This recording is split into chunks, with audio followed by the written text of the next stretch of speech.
Following the events of the previous movie, Thorin and his company are being pursued by Azog and his orc party. Gandalf leads them to the nearby home of Byrne, a skin changer who can assume the form of a bear. That night, Azog is called to Daguldur by the necromancer, who orders him to gather his forces for war. Azog then assigns his son Bog to lead the hunt for Thorin.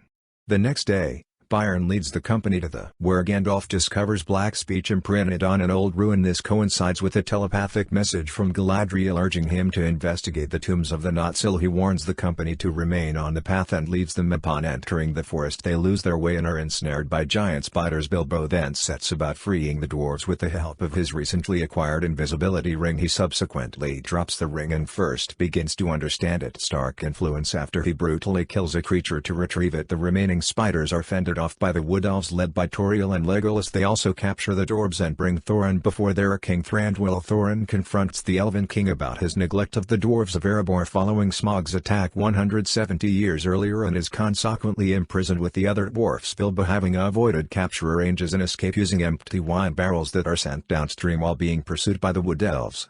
They are ambushed by Bolg and his orc party, and one of the dwarves named Keely is wounded with a mortal shaft. They engage in a running three-way battle down the river, but ultimately the dwarves are able to escape both groups of pursuers. The Ronda-Will then seals off his kingdom when an orc captive reveals an evil entity has returned and is amassing an army in the south, but Tauriel decides to leave and assist the dwarves and Legolas goes after her. Meanwhile, Gandalf and Radagast go to investigate the tombs of the Nazgûl, which they find to be empty. The company is smuggled into Askaroth by a bargeman called Bard. Thorin promises them Aster and the people of Lake Town a share of the mountain's treasure. It is then revealed that Bard is a descendant of the last ruler of Dale and possesses the last black arrow capable of killing Smaug. Keely is forced to remain behind, tempted to buy a few of the other dwarves as the remaining company receives a grand farewell. Meanwhile, Gandalf travels south to the ruins of Dol Guldur while Radagast leaves to warn Galadriel of their discovery at the tombs of the Nazgûl. Gandalf finds the ruins infested with orcs and is ambushed by Azog. The necromancer overpowers and defeats Gandalf and reveals himself as Sauron. Thorin and his remaining company reach the Lonely Mountain where Bilbo discovers the hidden entrance. He is sent in to retrieve the Arkenstone, and while doing so he accidentally awakens Smaug. While conversing with Bilbo, Smaug reveals his knowledge of both the dwarves' plot to retake the gold and the return of Sauron back in the Lake Town. Bard attempts to bring the black arrow to the town's launcher as he fears what may happen when the dwarves enter the mountain. However, he is arrested by the master and his conniving servant Alfred in the process and gives the arrow to his son to hide. Bolg and his orc party then infiltrate the town and attack the four dwarfs that stayed behind but